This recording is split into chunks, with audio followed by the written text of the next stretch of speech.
down to the bottom so we can see it all. Okay, yes, please. I was just gonna say right there on Stephen's point. I totally agree. I think that's been like a inconsistent, but it has been like a precedent over a while because our constitution is really unclear with it. What I would like to see is as we work to improving ourselves as one of our priorities this year is clarifying that in our constitution or in our procedures and guidelines or whatever document that's governing that clarifies that. Explaining sort of like what are spending caps if a committee wants to spend money? Should there be a spending cap? Should there not? What needs to be brought to TSAC? What doesn't need to be brought to TSAC? Stuff like that. I think that'd be a good idea for us.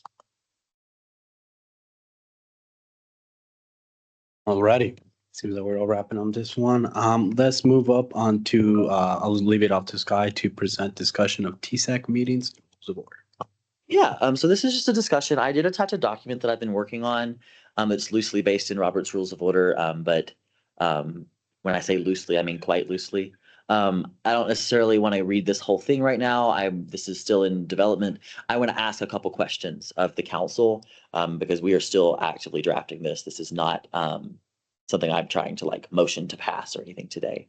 Essentially, there's just a couple questions I have. So obviously, in our rules of order, we're going to have to define certain things like what types of meetings there are, how special meetings work, how general meetings work, how committee meetings could be called to order, or even if they're not governed by this, maybe that's governed by individual committees. We have to make those decisions and sort of have a conversation about it.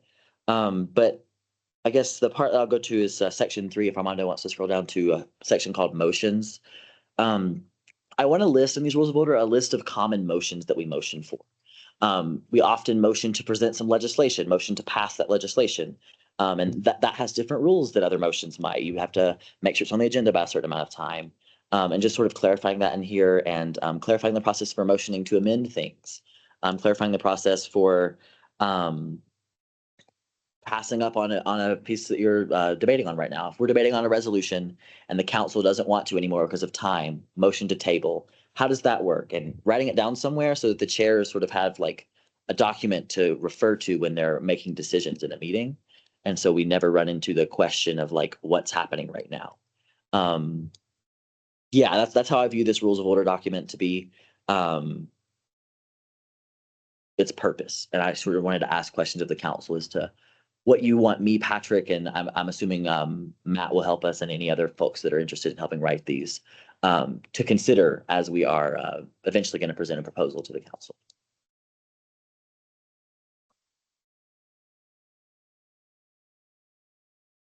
Yeah, I can do it. Matt? So I guess one of my first thoughts, I'll probably read through this more like detail oriented, but one of the first things that I want to bring up is I would like it to see it to where as long as the counselor is like explaining it and it meets one of these motions, I'm hoping somebody else on the council, like myself or our chairs, can help bring the proper language, but allow counselors to kind of muddle through if they are like, I got a question, I don't know what kind of motion it's supposed to be, but here's what I'm going for. Yeah, I completely agree. So the very first motion on that list is just motion 2 or motion 4 and then just dots.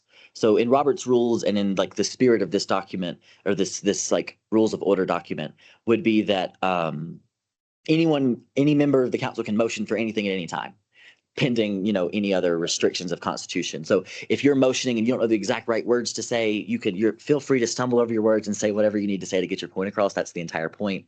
As far as the listing out certain types of motions isn't limiting to the motions you can, what it does do is it establishes rules for that kind of motion. If I motion to end the meeting right now, that shouldn't be able to be like debated on because I'm asking us to end the meeting because maybe it's over time. I don't want to then have 20 minutes of debate on if we can end the meeting. That doesn't make sense. So we should have a rule that says you can't debate on whether or not to end the meeting or not. You just vote. But you should be able to debate on most other types of business because that's what democracy is about. And just sort of laying that out. And additionally, than just motions, also laying out like how the chair is supposed to call whether or not a vote passed or not, and who checks them if they're wrong. Is it the accountability chair? Is it just immediately the council as a whole? That can be like a discussion, and we can write that out while we start to draft this. And that's like the spirit of sort of a rules of order document.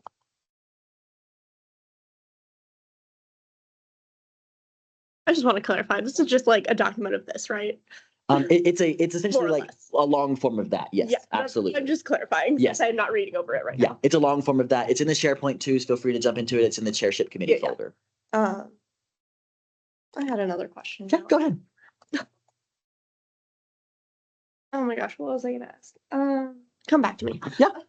Anyone else? Patrick? Yeah, I think this is honestly a pretty good way, especially if to take away anything in the sense of confusion among like us counselors and, especially being at a stage like this, more understanding of the rules or how procedures should follow, I think is essential for new and incoming counselors and something that could be a tradition that maybe can be passed down. Given that how it's going to be guidelines and procedures, I think we should follow through just how we did last year. Last year, I think it was good. Any sort of documents, I feel like just how we're doing right now, open the invitation for all of our counselors, everyone a part of this, to put in their 2 pennies, 2 cents, just to see what we think about this. Are these things that we agree upon? Are these things that make sense? I think collaboration among the most and the invitation for everyone to get, maybe we can do meet up somewhere, or maybe we could do a separate event, or maybe just like we did with our past big resolutions, with the Constitution and also with the delegate program. I feel those were pretty productive and helped everyone get, allowed to express their thoughts in a much deeper form without, a time limit or motions. I think it's something that would definitely benefit us in the long run. I'm going to add one more thing before I call on the next person. I'm just going to say that under the parliamentary order section, I'm not going to read it, so there's no reason to go to it, but it talks about essentially like one person can speak at one time. It's like laying out basic decency too. And also that you can only speak to whatever's being talked about right now. So if we're debating a resolution, you can't motion about a different thing at that time. That's sort of like an understand rule that we already knew, but just that's also an additional aspect of it, because a lot of the Constitution really just says like the chairs are responsible for maintaining parliamentary order.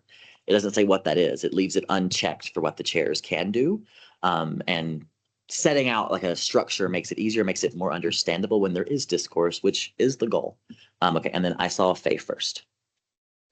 I was just curious if you had mentioned that this is kind of like a work in progress at the moment. I was just curious if you had a time frame on it, or if it's just work happening in process. Yeah, I'll answer that. I had a like loose in my brain. I wanted to sort of present this for the first time to TSAC in like mid-September, after we'd had like plenty of time to work on it.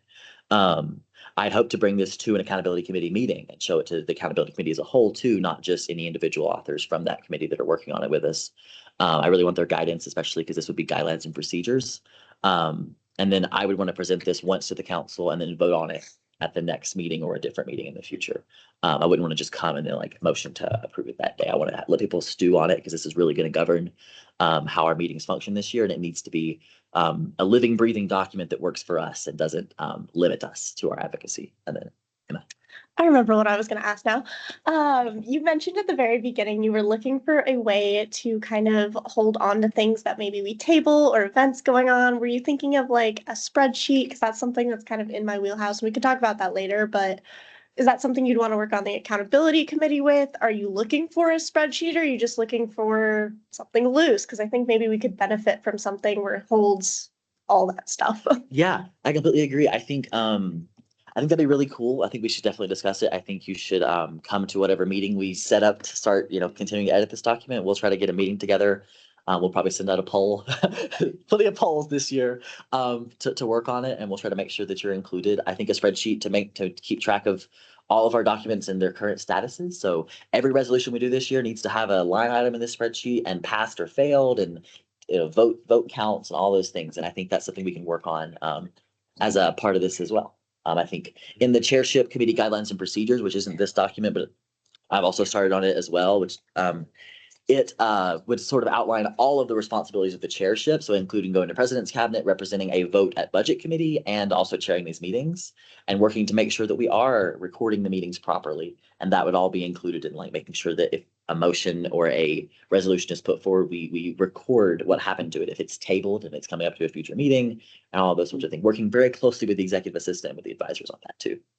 I just then want to clarify, are you trying to throw all of that into this resolution as just kind of like a general guideline or? Yeah, I can clarify. So this rules of order document would be empowered by the procedures and the guidelines and procedures. So in the chairship committee's guidelines and procedures, there'd be a line that talks about this document and gives it sort of some sort of power.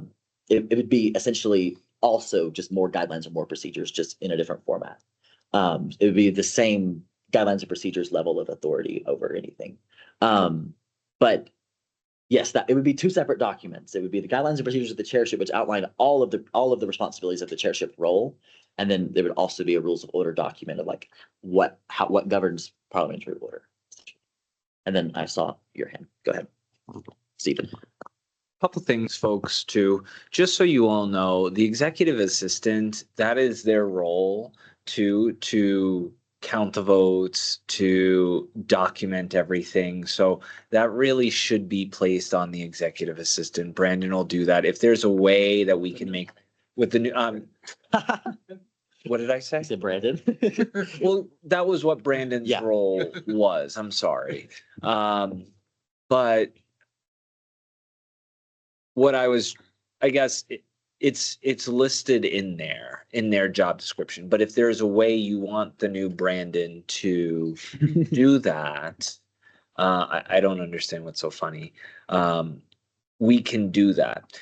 The other question I have, and this is really for you all to mull on.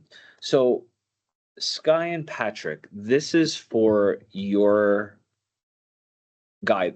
This is essentially your procedures, right? This is your procedural document. So when reading this, the definition section, you have committee meetings on there.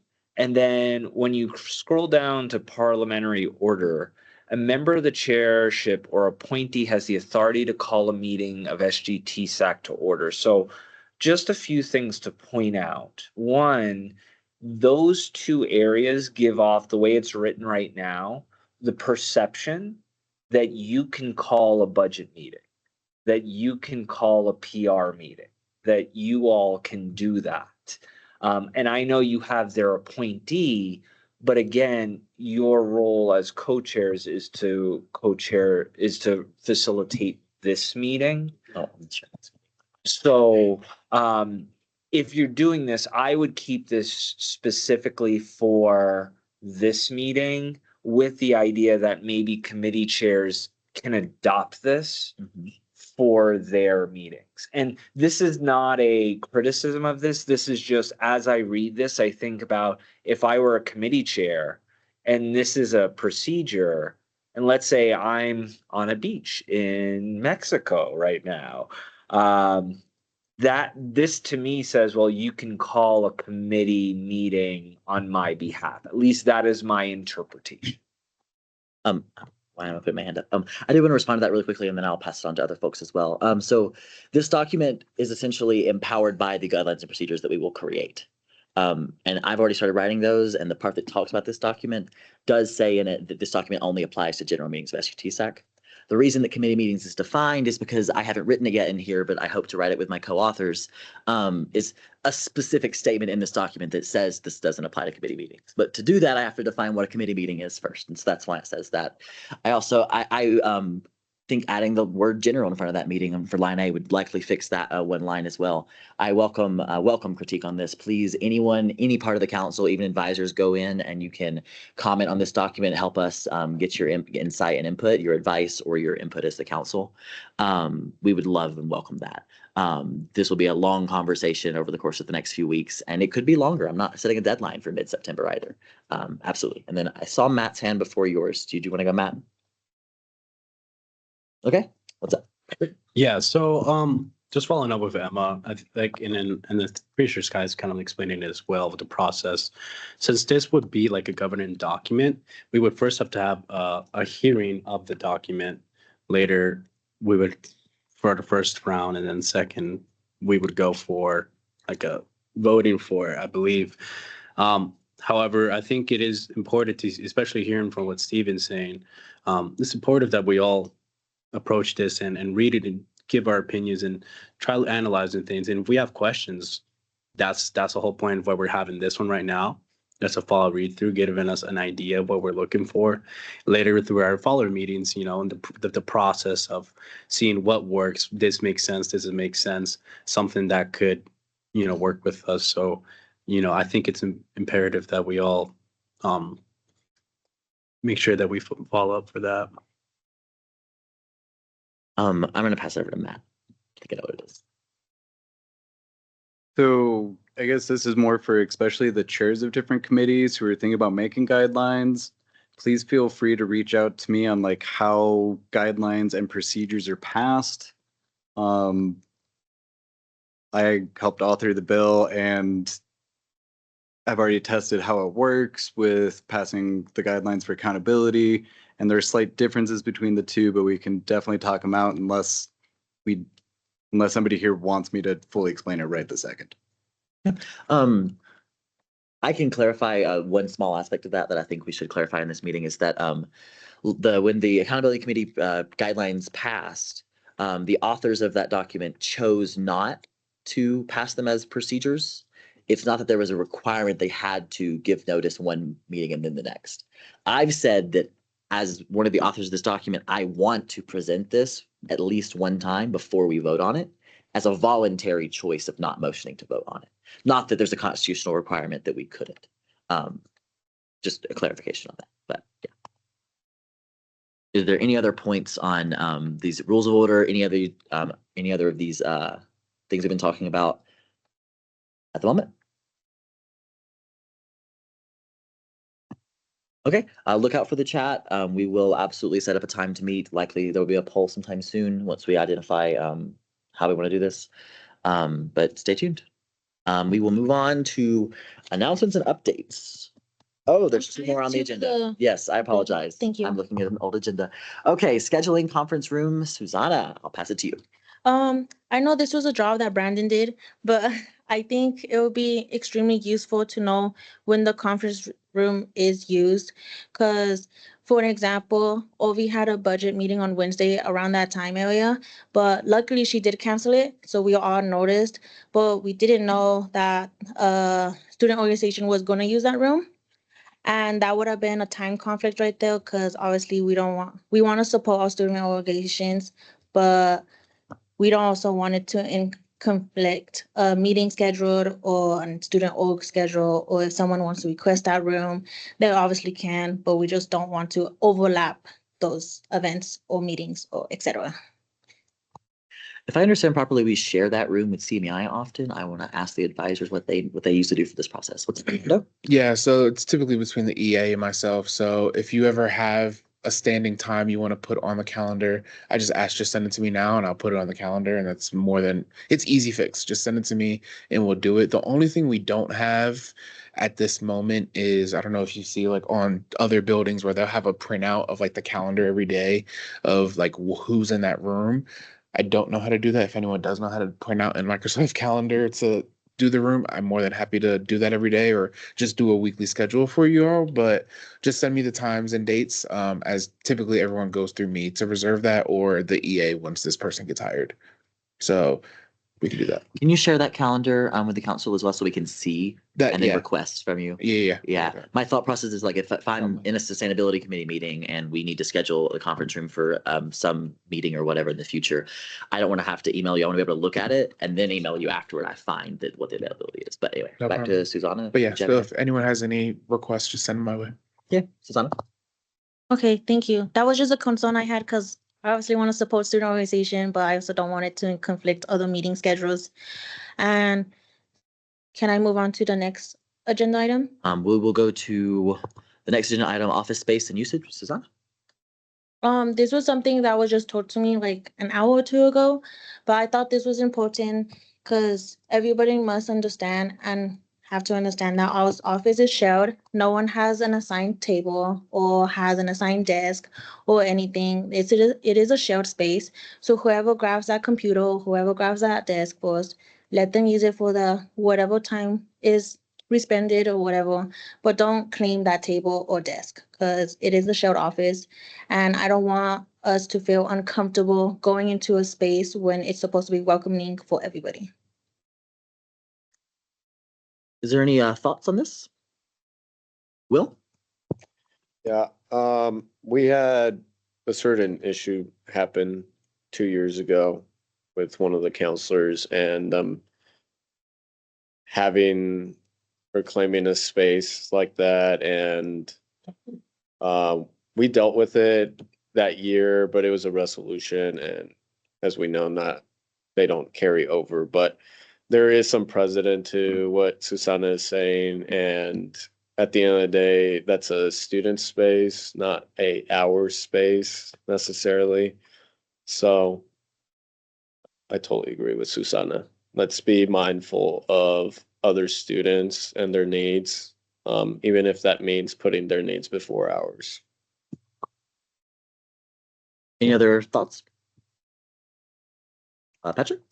Yeah, I think that's something great. And especially coming this year and last year, we had a lot of conversation how we wanted to keep our office space a lot more open for the community, make sure everyone feels comfortable. It should be step one, making sure that, I come in here and it's not necessarily like I have to move around, step around everyone that's already present or that has claimed things. So yeah, I think it is imperative that we do keep in mind, open mind if we want to make sure that our community feels within our university feels safe to come into our office and to sit down to do the homework, just like in the computer lab and library. I think it's keep an open mind about that is a great thing to think about. Matt? And on a tangential note, but same topic, it is a public space. So even what you leave out there has the risk of being taken. In fact, we're already missing a cart. We're missing our tablecloth. We're missing a bunch of things from over the summer. And it's partially because it's a public space and we need to make sure we're watching our office space usage and that aspect that Susanna brought up, but also making sure that we're putting things back and so we don't lose things. Emma? I was just going to ask, Will, do you have any recollection of what was on that resolution or if any of that details would be helpful for us as like a general guideline or anything like that? If we just want to, nip it in the bud now and just maybe set something up for us. Will? Thank you. I don't have specific details, but me and Matt can definitely look back in the archives and pull more information to better assess the situation and move forward. That 2 years ago, not last year, but 2 years ago, it was more of an extreme situation of holding a certain desk and area specifically, which the council did not agree with overall. That's why it passed. And yeah, we'll definitely look into that for you and get more information. I just can't remember exactly details from 2 years ago. But yeah. Just talking, go ahead. Okay. So on that note with this, just an idea, because we had a sheet to write down names and people who were coming in. I know Brandon might have done that, but people who are checking out items from their student org stuff, I think it's important to keep a record of that in case something does go missing, because we provide that safe space for student orgs and it's on us to keep it safe. I also think that something similar can be worked with for our stuff as to what Matt is saying. Maybe I'm not trying to say necessarily PR doing it, but like an idea to be brought forth to the council as into checking stuff out that belong to TSAC specifically. That way there could be accountability if a counselor loses something. At least we know who lost it and we can ask why it went missing. And if it's something understandable, then, I'm sure there's a restorative justice process, could be a restorative justice process to that. But it's also a protection for, not saying that's going to happen this year or anytime soon, but, if people start taking stuff and like what Matt's saying, stuff goes missing, it could be a preventative thing. It's just an idea that I'm throwing out. I just thought of it just now. So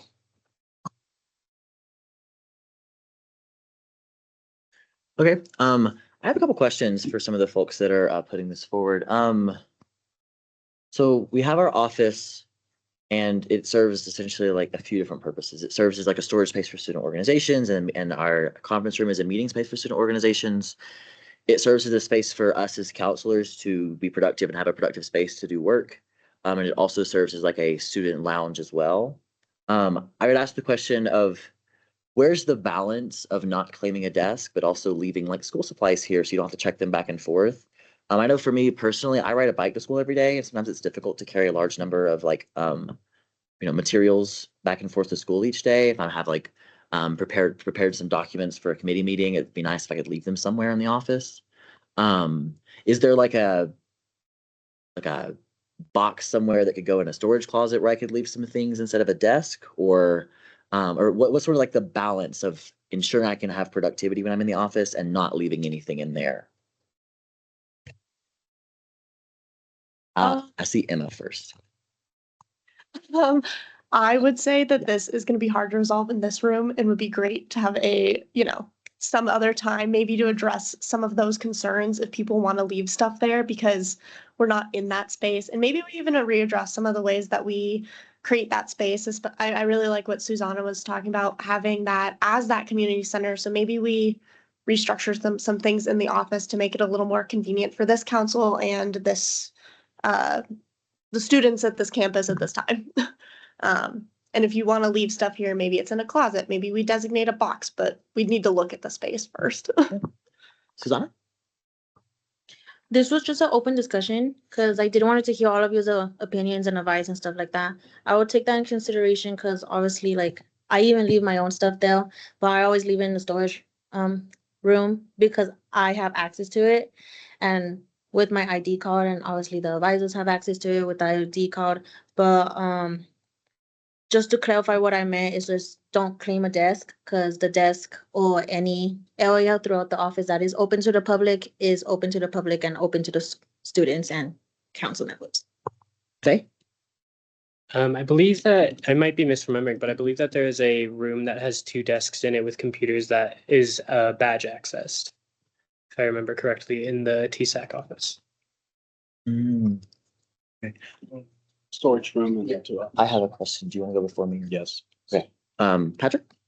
Yeah, and I think it's something to point out too. I mean, we definitely want this to be a community space, but just like I think Sky does have a point, it does say student government office, and a lot of us we do crank out a lot of work there. I mean, I know we've been in last year. The county committee was there, cranking out and see what's going on with the Constitution, and it's something that we do use that space for our work. And understandably, we're gonna sit down in a place. I mean, I know in our classrooms there isn't assigned seating, but you can definitely, you'll see that everybody will sit in the same place every day, just about. So I think making sure that the key thing to focus on here is to make sure that if students come in, they feel the accessibility to those computers. It's not necessarily that I claim this is my desk, this is only my desk. I don't think that's a good idea. I think just making sure, if this is a space you like to work in, absolutely. Take in consideration that other people may walk in. And if you're not on that desk or, your belongings are there and another individual, can pick them up or whatever, or they can go lost. So just taking in consideration that, we do use that space and we do use some, different desk or whatever we feel comfortable with. So just ensuring the accessibility I think is key. It's not necessarily that if I leave like a file there or my papers there, it's a big problem. I don't think that's how it should be looked at. I also want to say something before I call on someone else. I think there's I look in the CMEI office and how I don't want our space to be the same exact space as that because there's pro staff people working and they have their own office and their own desks where students aren't necessarily welcome to come in and start using that computer, which makes sense because they need their office. And we're different than that in that we don't work full time. We don't have that space, and this space is really like a student space for students to come work at. CMI also has that like couch area with the lounge area that is absolutely open to students to come and sit and be in. I guess I would propose that as we start to draft some sort of, document or some sort of thoughts about this, like collectively, that maybe the badge access rooms could be spaces for counselors to leave things. Maybe we have a box near the wall, or maybe there's a better space in the storage closet, like we were talking about. Definitely, I need a space to leave some things, and it could be like a box with my name on it in a closet. That'd be fine, because I do ride a bike to school every day. And when I'm doing work and feeling productive in my space, I like to have, certain little trinkets around because I'm a neurodivergent person, and I work better when I have the little trinkets around to pick up and fumble with while I'm thinking and while I'm doing things. And like having that on my desk is useful. If we're not claiming individual desks, totally understand that. We have 12 counselors and only 10 desks. So that makes sense just on that, even if students weren't using them. But I definitely want to see like some sort of medium there where I can still leave things, because I also don't like to carry a giant bag around with me. And I would be more organized as a member of this council if I had a space to leave things for the next day. I think I saw Faye first, and then we'll go to Will. I was just going to say that the design of our office is also not the most student inviting space. Like that is also very much a limitation we bump up against, because I remember like I had a friend on the council last year, and it very much feels like everything behind that glass panel wall feels like, oh, that's the office area. That's for the counselors.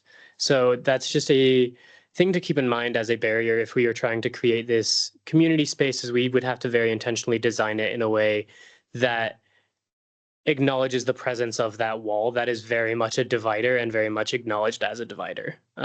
So just a thing to think about as we are discussing desks and also how to create a welcoming environment for students. Will?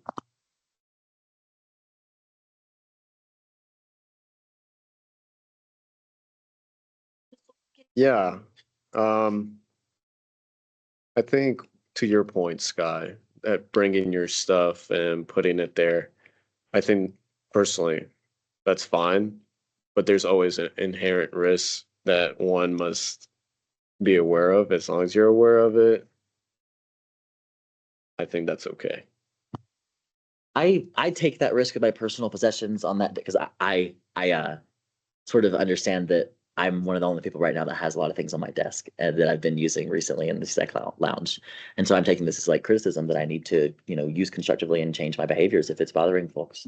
But because I have sort of like trinkets and things on my desk, and it makes me feel at home when I come to TSAC and do work. And I enjoy that space. And I think anyone's welcome to use my desk. But I tend to be sitting at it. But if a student comes in or anyone comes in and into the space when it's open and were to take my things, I take that risk the same way we take the risk that someone could walk in and take a computer off the desk, But we always have someone in that space when it is open. We leave it locked when no one's in there. And that sort of, if you're in the office, you're taking up the responsibility of making sure someone's not coming in and taking our printer, wheeling it out, or taking our computers. You take up that responsibility. I'm not placing that responsibility of you to watch my things, but if someone were to come in and start taking things from the office, I think someone would likely notice. And so in my personal risk assessment, I see less risk in it. Not that I would hold a counselor to make sure no one takes my binder, but if there is this like question of folks feeling uncomfortable in our office because I have a lot of things on my desk and my desk seems to be like for me and not necessarily for anyone to use, I want to take that criticism and I want to grow from that because that's important to me that other people feel welcome in our space. Matt? Again, this is a hair tangential. I think it's still within the conversation.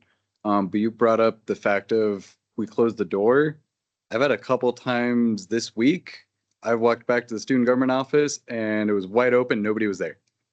So also keep in mind, if you're the last one out, close the door, even if you know the next person's going to be back in 5 minutes. I have one more thought to add to that too. I've noticed that some of our previous counselors still have access to the TSAC office, and we aren't actively communicating with them as often. And so it would be harder for us to tell them that, hey, don't forget to shut the office door. So I think we should, if their presence in the TSAC office is still needed and useful and good for the student body, I have no problem with them continuing to have access to our office. But what I would want to see is us be able to, communicate with them to be like, make sure we're closing the door. There's also, make sure all the counselors know that there's a function on the door from, if you look on the inside of it, where you can press a switch and the door handle will be unlocked regardless of the actual badge. And if you're unlocking that door, you make sure you're locking it back. And if you're the one closing up the TSAC office, make sure that you're testing the door that it's locked before you walk away.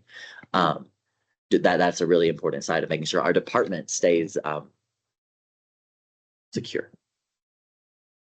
Emma? I think this conversation is really important, and I'm glad we actually brought it up because, again, I think that maybe we should have a rules of order. It sounds like there's a lot of feelings that people are having and concerns that have come up from a lot of different people that maybe I didn't know about even, and I'm sure other people didn't really know about or think about before the council. So I would maybe motion that we add this to a later agenda and actually take a field trip to the office and look at the office and obviously not today, but add that to a later agenda. And then it would also feel a little bit more like our space since most of our meetings are here and we don't actually convene all together in the office very often. Are you putting that forward as a motion now, or can we still continue discussion before you place that forward officially? It can be later. Okay, I'm gonna go on to Pat really quickly, and then we'll go to Will. Yeah, I think this is I mean, obviously we have a lot of feelings about it, but I am feeling a lot of the same things going on with this conversation. I understand that a lot of people, we want community engagement, we want a safe space, we want a comfortable space, an accessible one, and safe doesn't necessarily mean that my things are there. And, you know I trust everyone in there, but also making sure that the things are locked, making sure that the individual knows that, hey, I left my backpack in there. So if you're gonna, leave it there, either communicate with somebody or close the door. I think these are key things. I think we should get down to it and see if we want to, continue. I think Emma has a good proposition. I'm not exactly sure about a field trip, but making sure that it's something that we can discuss into further detail if it's a potential resolution that we want to put in. I think that's something that we can work outside. Will? Just real quick note, a lot of the concerns around like safety and like things potentially going missing, right? Are addressed when we do have that executive assistant, since they're there a lot of the time throughout the week. So when Brandon was there, he would always check who's in the office, close the door. He was great about it. And Kenny, the one before him as well. So there's definitely training to be done for the new incoming executive assistant that will address a lot of those concerns. Obviously, it's not 100% failure proof necessarily, and there's not many things that are, but it helps with that as well. So, yeah. Did you say something, Matt? Okay. Is there any other thoughts on this before I go back to Emma? Okay. I did want to say that adding something to a future agenda is something you can do without a motion in this meeting if you'd like. But if you did want to make a motion to add it, I would hear a motion. No, it's fine. We can also just add it at a later Okay. date too. And Okay.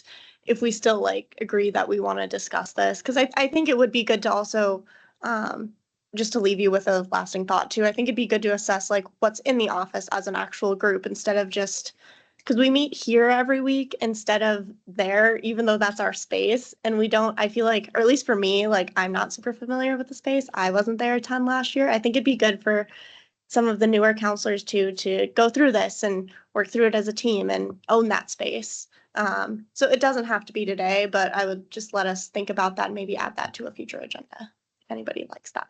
Okay. My only suggestion is going to be making a motion to make it a field trip because it's easy enough to make a discussion about it, but I think it should be discussed and a well-notified or well-planned thing to leave our meeting space during our meeting time if that is when we wish to do it. I'm going to respond to that really quickly and then pass it to Pat. But I think that essentially what we should be doing in that case would be ending our meeting early that day, because I don't think taking a field trip to go look at our office is necessarily public business that needs to be, noticed to the public and recorded and meeting minutes and in official order. We would just be going to look at our space. That's logistics, day-to-day logistics of assessing our space. I think, were you planning on doing this next meeting or a future time, Emma? I would say maybe in the next 2 meetings. And yeah, I was proposing like we leave this meeting early, like our weekly meeting, like 30 minutes early or whatever, and then hike down there and just look at the space together and address it. So maybe I know we have a lot going on with Welcome Week and stuff like that and things we want to maybe discuss. And since we're early into it, so maybe in like 2 weeks we do that. And I know Faye said they'd prefer a motion over this, so I guess I motion for in 2 weeks to add that to the agenda. Do we have a second? I was going to say I retract we my actually need said, yeah. for it. So I want to ask before I take that motion officially. If that's for 2 weeks from now, would you be comfortable making that motion at the next meeting? Yes, that's fine. Okay, wonderful. That's just my thoughts. Is like because that's a while away. You never know. A Yeah, meteor could fall, and exactly. we might have more pressing business that may come up, and we can talk about it next meeting. I want to pass it to Pat though. Yeah, and one final thing. I mean, especially this is our first week coming back, and we do have office hours, so we do have to be inside the office. So if you're not familiar with it, I would strongly recommend to do complete your office hours, or talk around to people, find what space is good for you. But that's more of getting to know it. That's where it gets down to it. Us being there, following through on that engagement that we participate in. Knowingly that comes with being a student, not just coming to the weekly meetings, but not just our committee meetings, but also go to our weekly hourly time that we have to do, which is 15 hours. Okay, Faye. I was just going to say that I retract my thing about asking for a motion if we're leaving for it. I agree with what Sky was saying of if we just simply end the meeting early and walk over together. I think that is totally fine. So, Matt.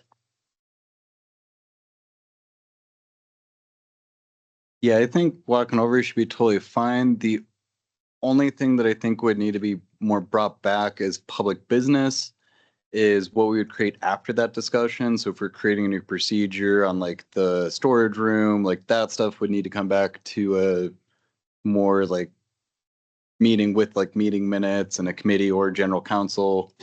But no, just doing tours. And if it's more of like we want this table over here versus there, I don't think that's public business.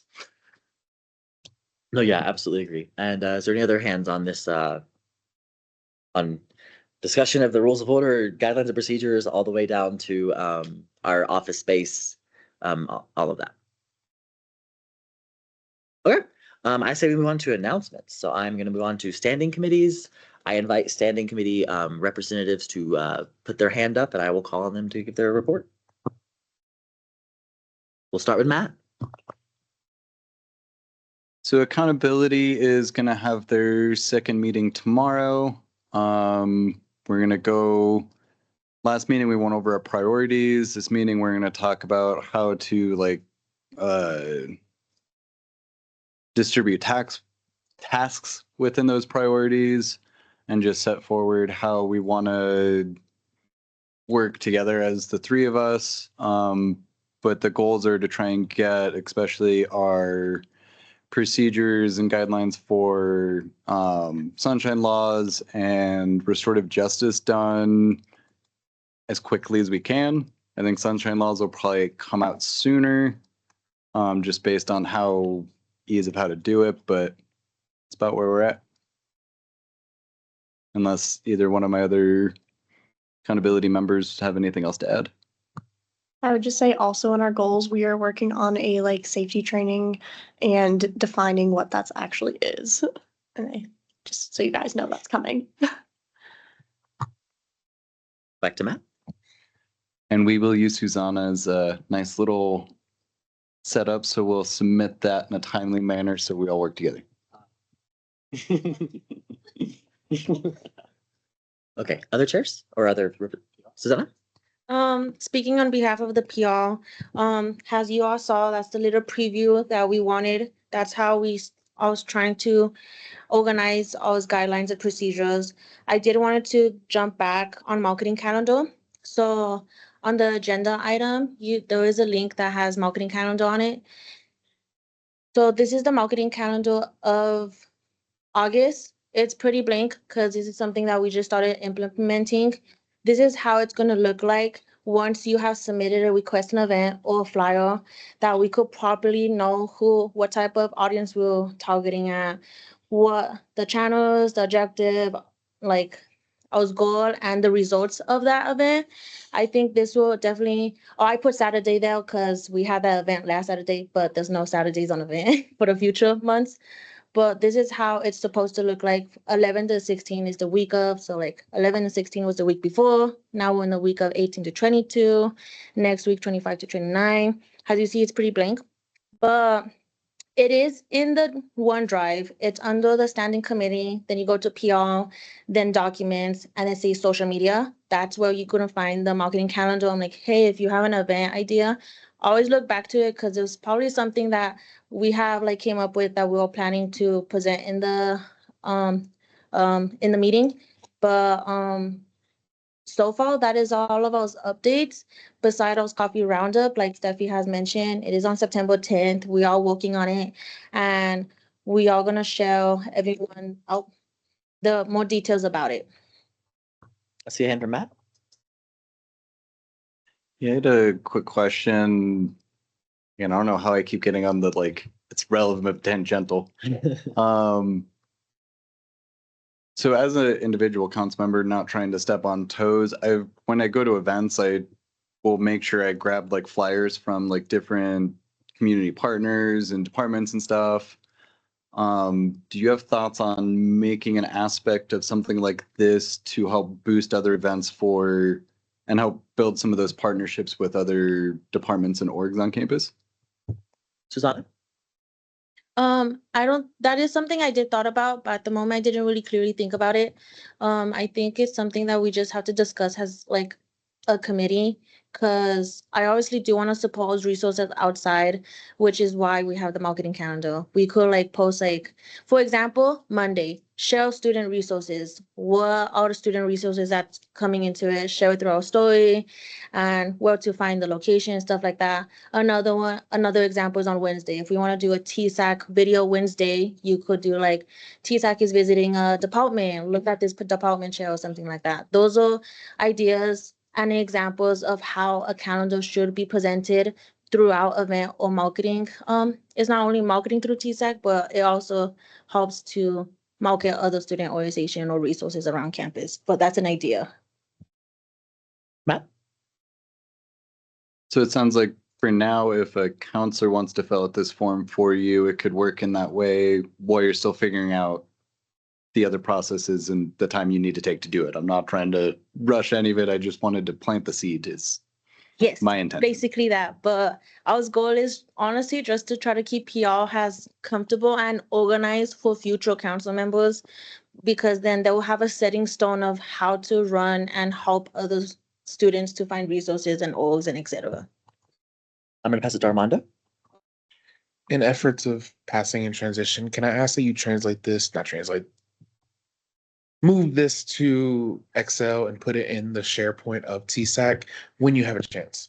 I tried doing Excel, but I just don't understand Excel. So if you help me make the calendar on Excel, I could do it. Gotcha. Okay. Did you all want to go? Okay. Irvi? Hello, everyone. So I just want to thank you, everyone who acknowledged my message yesterday about cancellation of budget meeting.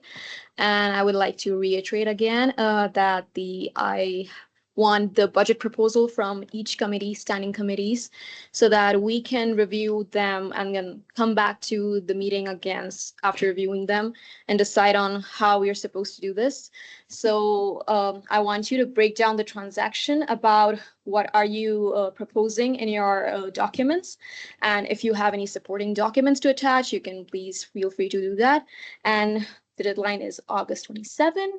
So please, I would encourage everybody, request actually, to please send me before 27 or on 27, whatever is up to your comfort. So yes, we have also the spreadsheet for the budget. It's on the SharePoint. If you go to the standing committees and go to the budget, it is already done.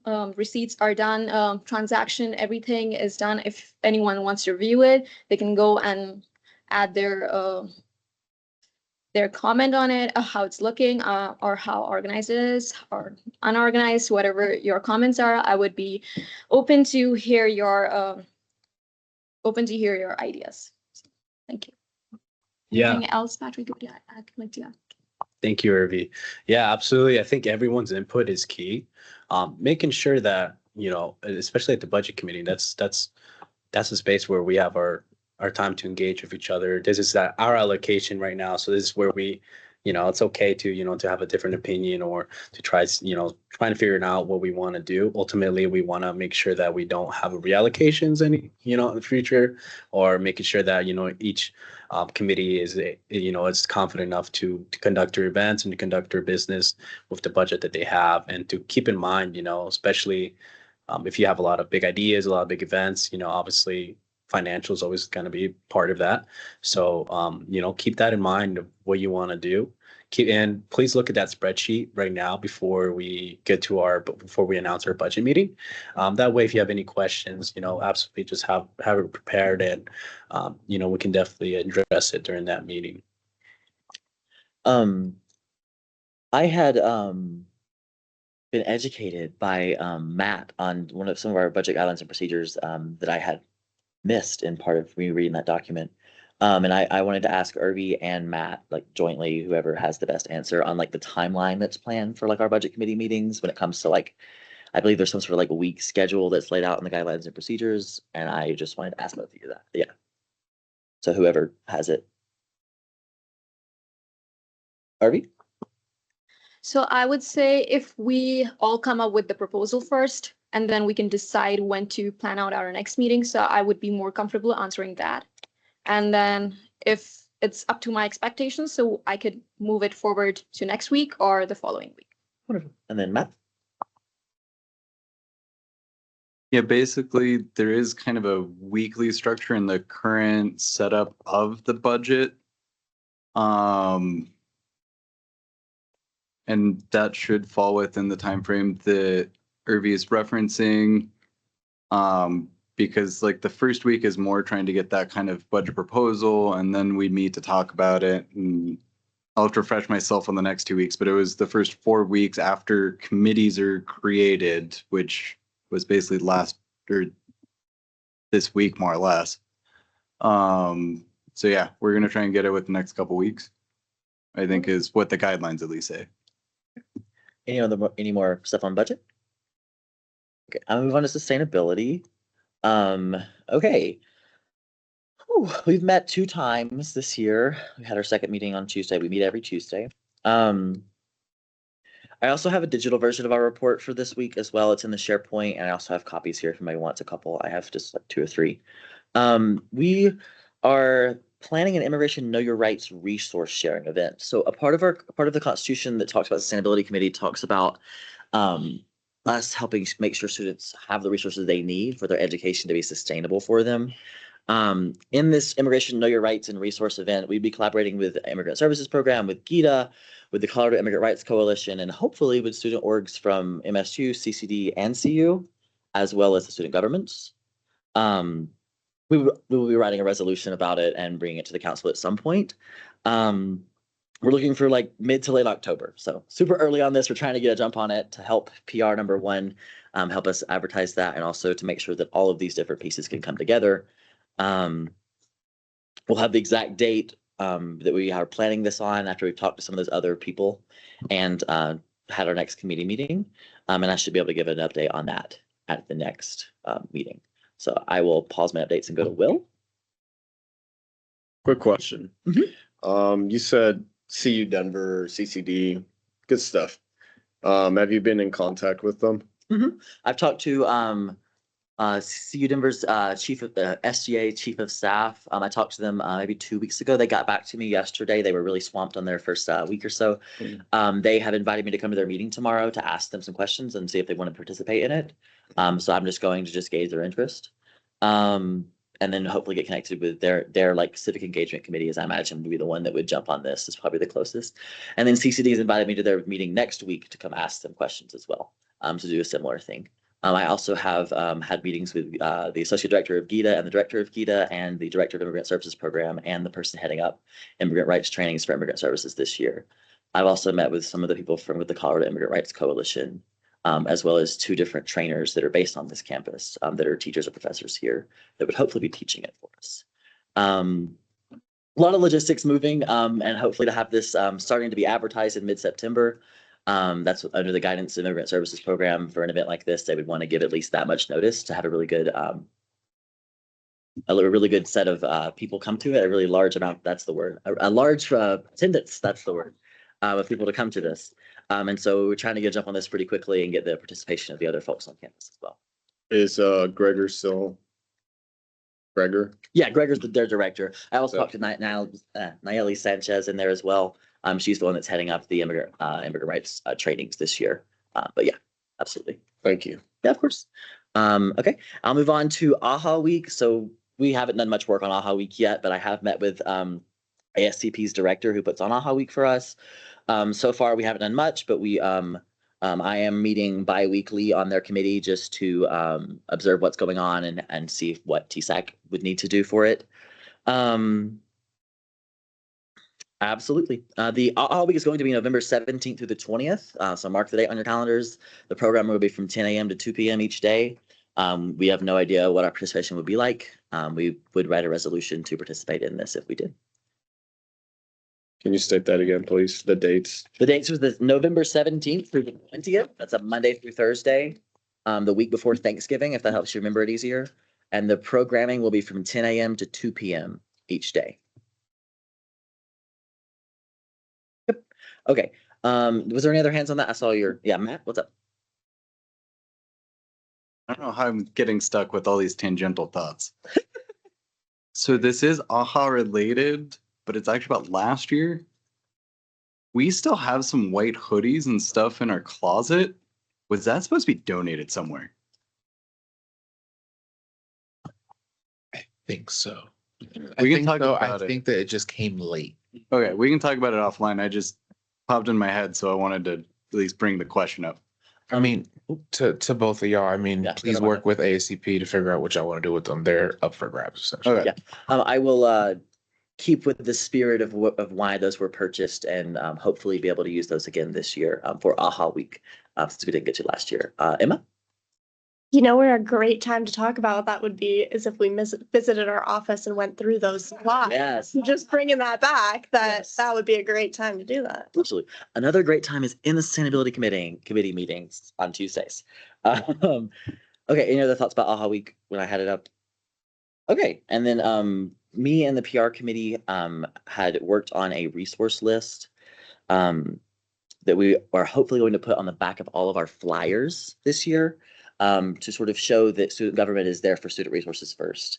No official decisions have been made on that, but we've made it. We want people to help us find resources for it. So if you know campus and community resources that are useful, please send them over to the PR committee or the Sustainability Committee. We're both working on it. Come to one of our 2 meetings and share those with us. We'd love council input on it as well as community input. I've also been in contact with the Care Center as well to try to make sure we are being robust with our list and make sure it's the right thing we should be doing. Did you have a hand, Patrick? Yeah. I love that as well. So I think that's a great thing. I think, especially if at our office, a lot of individuals come in, being it's student government, that's the first thing you want to know is, how can you help me? What can I do right now? And just having something accessible like that, I think it's great, especially not having to send people back and forth, pointing to go here, to go there. I think if we can get a concrete thing on that, I think that's a really great thing to do. Absolutely. If you want to see a current version of it, I have a stack of them over there by the door. I was expecting us to have a couple students come in, so I brought some. It just has our meeting times on the front. It's a flyer that we made in PR, and the back just has the resource list. We gave out a bunch of these flyers as well at our most recent event on Saturday. Did you have a hand, Emma? I was actually going to ask if that was the flyer with the resources, if that was the updated version. Absolutely. It is. Okay. Amazing. Stephen, do you have a hand? Sorry. I was going to ask, Is that the end of your report? Because I don't want to interrupt anything. No, I have Then one more thing on I yield my time. Yeah, absolutely. No, okay. Hands came up as I was talking. That's why I stopped. I would have just given and feel free to read back over this report if you want to see anything else that was in it. One more thing is the Ethical Futures Initiative. This is in the like baby conception stages. It's not even there yet. But essentially it would be a response to referendum 2 from last year on the student election. Referendum 2 talks about like a bunch of different intersections that come within sustainability. One of them being like environmental impact, and one of them being like denying of resources for people here. And so we just want to consider that as we do that. This is probably going to be something that is in the future, not necessarily now, but I just wanted to give you guys notice that we are thinking about it. And we want you guys to participate in it and come to the sustainability committee meetings so we can work on it. If you want to see more about it, I have it in my report here that's in the SharePoint. You can also visit the Sustainability Committee folder to see. And then just the very last thing is our meetings. Join our meetings. You can go to our SharePoint folder. You can see our minutes from the last 2 meetings and our recordings from the last 2 meetings, as well as our agendas get posted there. If you want to join our Sustainability Committee chat, just send a message in the regular chat or DM me. I'll add you to the Teams chat. And then we meet weekly Tuesdays at 10 a.m., usually in the TSAC office. If that changes, I'll make sure to give notice of it. Also, if you're not available for 10 a.m. on Tuesdays and you want to be involved with our work, let's figure that out. Let's see if we can move the time or get you involved in work outside of the committee meetings or what we can do. We'd love to have you. And then, yeah, I will. Any other questions for sustainability while I have it? Okay, and then I'll go to open floor for any counselors. Oh, no. Advisory committees, apologies. Oh, wait, Stephen had a thought. Stephen, go ahead. Just for folks, including the co-chairs, as we go into advisory committee meetings, years past, we've always listed all the committees. If you don't have a report, you can just say no report. No need to go into anything. We don't need to know when their meeting is. I would just say go and say no report if you haven't done anything. If you have a genuine report, president's cabinet, anything like that. Armando listed a bunch of the advisory committees there. That doesn't mean you have to have a report either. So just as an FYI. Matt? And I would honestly kind of like to see the list of them again, just for the fact of so we don't forget anything. And especially this early in the year while we're still trying to make sure we're all getting used to our committees and stuff. So we also know that we need to do something. Okay. So before we start into the committee updates from the advisory committees, I want to let you know that on that topic, there is a spreadsheet in the SharePoint. Once you get into the 2025-2026 year, it's not in any other folders. It's just right there on the bottom. It says committee chairs and representatives. It has a list of all the committee chairs and representatives, the day we elected them or they were elected by the student body. And then also for the advisory committees, it has a pro staff contact email linked. So if you are a member of an advisory, or not a member, if you are representing us to an advisory committee and you don't know who you're supposed to be talking to, you haven't heard anything, you're confused about what's going on, reach out to the person that's on this pro staff contact. Armando helped me complete it. Big thanks to Armando. And make sure that you guys are all okay on that. And if you are confused, make that your update today. Make that you don't know what's going on yet and you're still trying to figure it out. And that's perfectly okay and fine. I'll go on to Will. Back to Matt's point, I do agree with Matt in the sense that last year we had like each counselor and their responsibilities listed. That way, every week, if people weren't sure what committee they were part of, they could just look literally at the agenda and be like, oh, Will is in the space analysis committee, Irvy's doing X, Y, and Z budget committee chair, et cetera, et cetera. I personally do think just the names and the emails. I know this is first meeting, but I think we can improve this from last year's, at least, yeah. For sure. Okay, we'll move on to advisory committee updates. Do we have any, whoever just raises your hand first, we'll go. Okay, sure. I thought the idea was that if you didn't have an update, you didn't have to give one. And so, but sure. Board of Trustees, we'll go on to you. Or student trustee. Okay, so I have a few things to get back. But in this meeting, the dorm buildings were approved and that went through. And I believe the construction will start in 2026. I'm not wrong, or 2025. Yeah.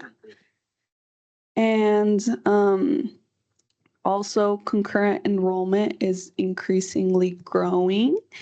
It from 2014 there was only 208 students and now there's 2,694 students. And if you don't know what that is, it's a program that allows high school students to earn both high school and college credits at the same time.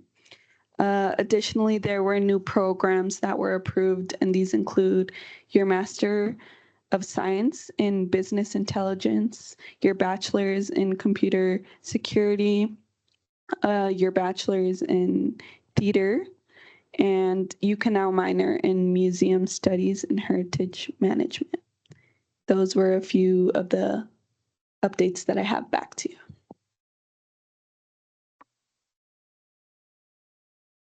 Your security major. I have a question for Stephen on that note. Concurrent enrollment, is our 18,000 number that we often quote for the number of students we have, including concurrent enrollment students?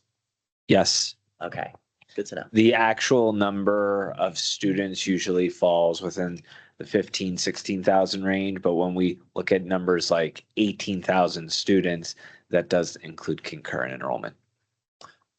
Okay. Okay, and then any other advisory committees? Matt. So I'm on the Public Safety and Building Committee. We had a meeting, what was it, I think Tuesday. This was the first meeting that I was able to join. I think it's already like I think they were saying it was like their third for the year.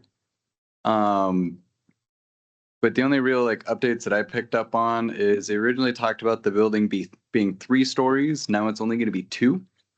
And they're losing a little bit of square footage based on easements, and basically we're just talking out from there. It looks like there's a lot of good space for the Auraria PD. They're working on a Sally Port and private parking for Auraria police employees, since right now they park with the rest of us. And there's some good spots that they're earmarking for like student activities kind of things, lots of good hangout spaces, and some big multi-use classroom spaces that kind of like, I envision it kind of like the ballroom area and the Tivoli, where it's like one room with a divider, but it can be 2 or whatever. And it just seems like an interesting project, and I think they're looking to try and start building later this year and have it constructed by, I think, 26 or early 27. Again, I still need to review some of it to catch myself up with some of it, and I'll give more of an update when I get more clear information. I have a question because I remember being on that committee before. The spaces that you were talking about, you said they're decreasing the square foot. I think there was originally going to be 4 of them. Do you know if they've decreased that number? The big like classroom spaces? I saw 3. 3? Okay. Wonderful. And then for the minutes, can we correct the name of that committee to the Campus Safety Center Committee? I think the Public Safety Committee might be a different committee that we're not on. Yeah. Yeah, because it's like for the Campus Safety Center building. It's the steering committee. Okay. Faye. I have a report back for staff and faculty senate. The things that I wanted to share with y'all is that some of the Senate priorities include things like centralizing the process, supporting students, employees through community, university transparency and communication, AHEC, which I feel really falls into our last priority we created as far as the Roadrunner Runaround is concerned. And then a similar thing to Faculty Senate, which was, I did not hear their priorities, but in talking with the president of Faculty Senate, they were also excited to work with us on trying to address the problem of the Roadrunner Runaround. So I just wanted to bring that back, and that's all I have.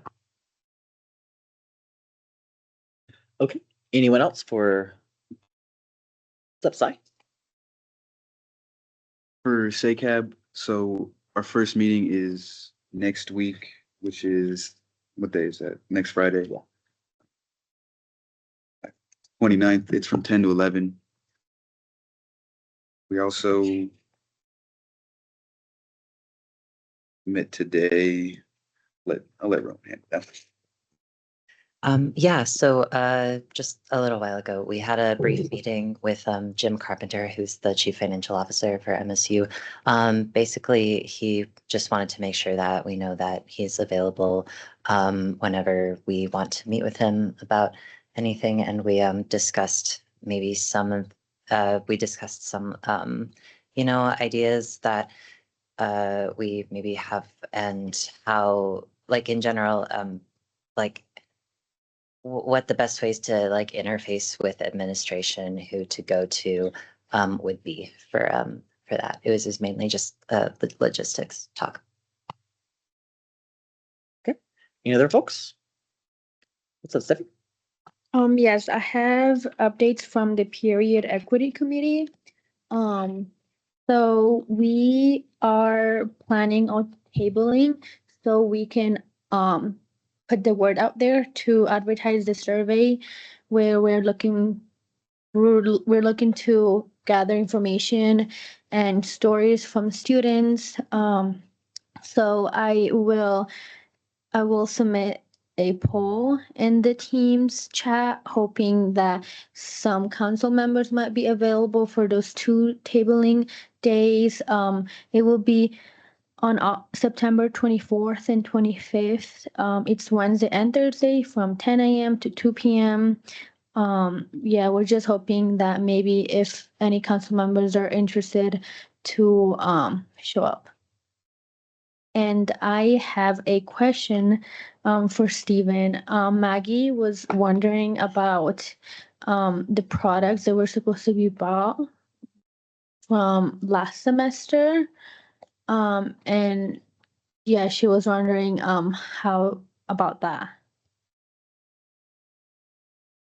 We never got an order or request form for any products. Last updates we had were grants were approved, they handled products, and they were trying to determine what the final allocation, I'll say quote unquote, would have been from the student governments, but I was never forwarded any like need or anything for purchasing products specifically. So student government approved $1,500 last year to buy products. You're saying that even though we approved that, they didn't like request us to then buy it. Yeah, I never got any final like where I was supposed to be ordering or anything like that. We just had the money allocated. Okay. Back to Stephanie. All right, so I can let Maggie know that she can she can reach out to you guys for that. All right, thank you for that. Before we move on from that, because I have a question, that leaves an extra question in my mind. Because so we approved $1,500 in spending last year, and then they didn't sort of request that spending. At our next meeting, could you come back with like I guess like a mini report of like what the interactions were there, and just make sure that we didn't make any mistake in getting that? Because if so, then I'd want them to like reapply, or we like retry to allocate funding from this year's if we're gonna pay for more products.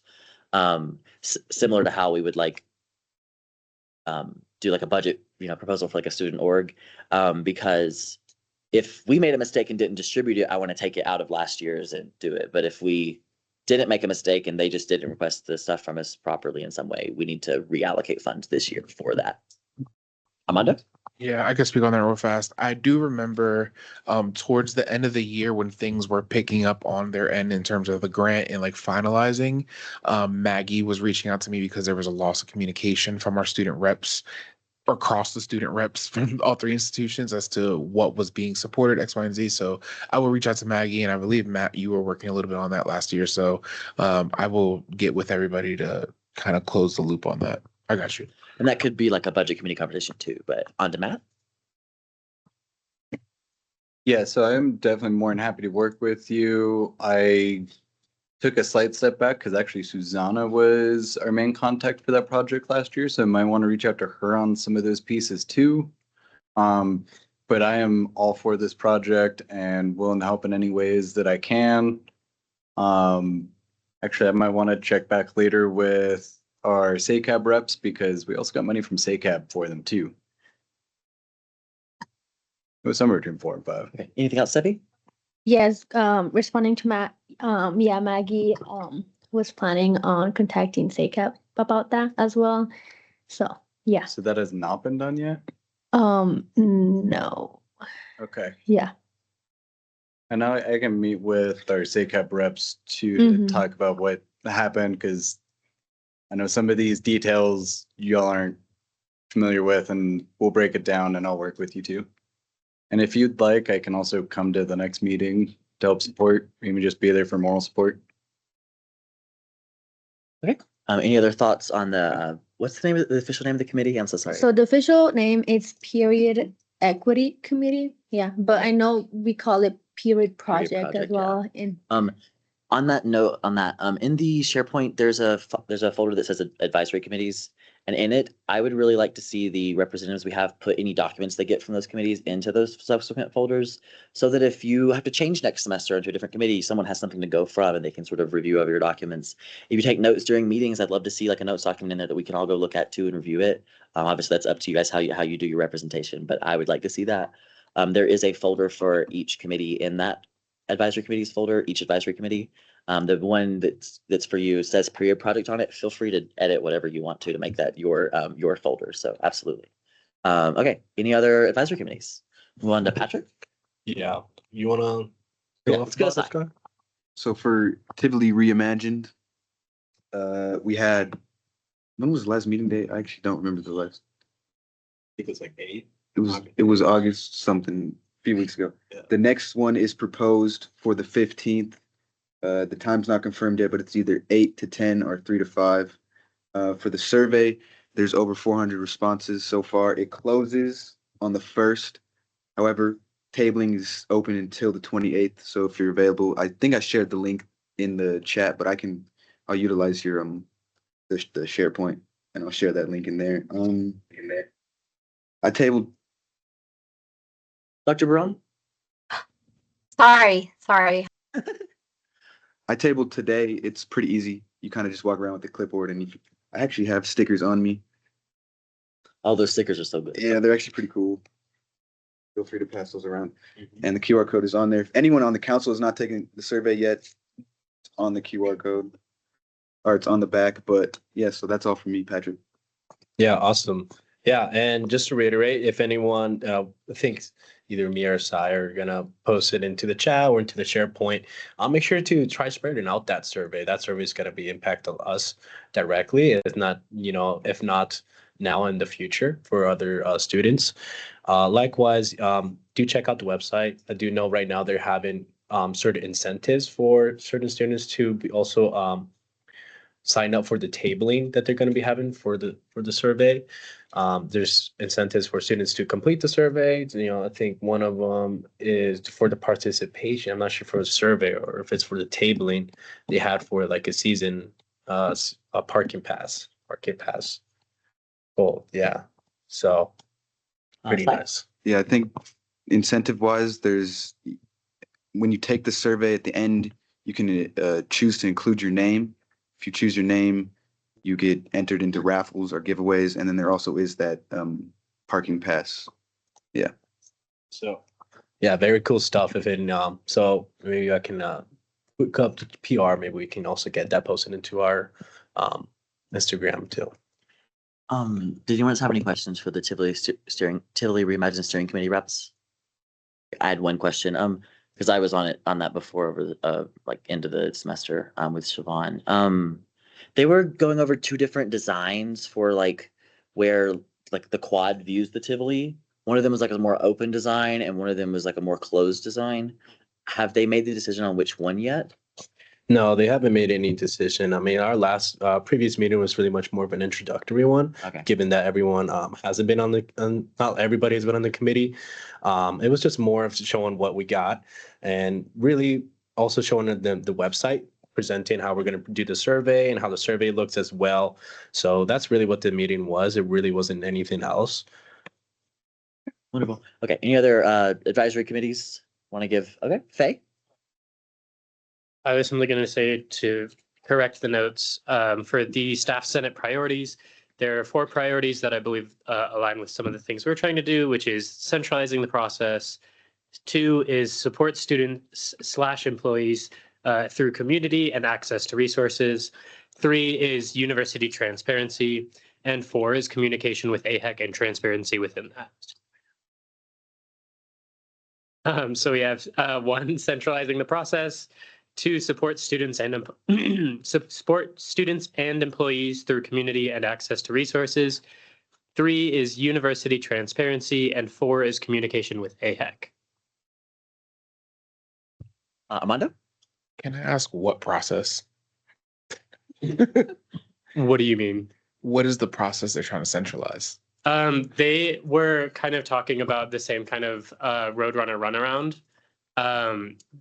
So that idea of like centralizing the way that these things work, so it's not like you have to talk to 6 departments to figure out how to do one thing, was the idea that I got before the actual staff senate meeting from the president of staff senate, because they didn't discuss these priorities in the meeting. It was just like, these are our priorities that we voted on at our last like retreat that I wasn't invited to. Yeah. Okay. Other advisory committees. Patrick? I just want to continue to President's Board. Yeah. Yes, President Cabinet. So there's quite a few, but I'll get down to ballistics here. So there are a lot of big things happening on campus, as many of us are aware. We are building student housing in the C2 hub. We have issued, in order to do a lot of construction, which is, common, and especially here in Colorado, we did issue about $109 million debt. For that, we are working on starting the construction for the events, the event center, and also on the health tower. And in addition to that, separately, a workday for our student is coming online for 2027. Let's see. And going down from there, we also have our David Fine testified on, what's that? I can. Yeah. Okay. Yeah, David Fine testified last week on the, I sent a message in the team chat about this, on the Colorado Advisory Committee to the U.S. Civil Rights Commission. Mhm. And that report should have came out sometime today. So I haven't reviewed it, and President's Cabinet hadn't reviewed it at the time we met. So we will have more info next month from President's Cabinet there. As far as like the investigation into Aurora campus after the student encampment in 2024. I also want to say that the Colorado State Congress has been brought back into a special session to consider the state budget again after some of the deficits that may happen from the big beautiful bill, from Donald Trump's big beautiful bill that passed. And so we will see what that comes out to. Higher ed isn't expecting any problems, is what Dr. Davidson had said, but just in case, we are monitoring that. Yeah. I'll pass it back to you. Thank you. And from Provost, Dr. our newly elected from last year, Dr. Matt Makeley. Really big key thing that I took away was our mission, his mission statement, his priority is always retention and completion. So there's no change in what there is for that. It's always just, I'm pretty sure also we got news from Dr. Will Simpkins that our retention rate for first generation has also increased this year. So we had looking track to be on highest ever for MSU. And so let's see, we also have our student shared governance updates for that was presented to us. I'm not sure. I think we just got in contact with Maria with the link there, with our representative there, but essentially it's just more of being able to communicate across all governments and university wide to be able to have a strong line of communication between each other, be able to answer information, events, or any concerns that we can go through there. And our representative obviously would be Maria, Ms. Garcia here. And on the other hand, we also have, following that, we have the LOE leadership programs. Can I get one more on shared governance first? Sure, you can go ahead. On the shared governance, so that was I believe the president of the University Shared Governance Council, which Maria represents us on. They hadn't got connected to them yet, but they did give an update. Their goal this year, they're creating a office form where anyone from the campus community can submit like ideas for a problem they have with a policy or XYZ, and then they will direct that to the different shared governance group, whether it's faculty senate, staff senate, us or any other group within the campus. And that they would also have a section on the website up that they're working on right now. So I just thought that was a really interesting part that I wanted to share there.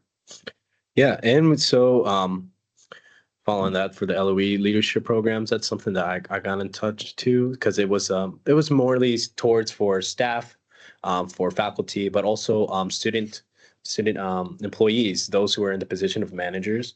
It's a way that we could get different types of training. So I believe it was in 4 different ways, beginning in the 2nd of October, that this would start.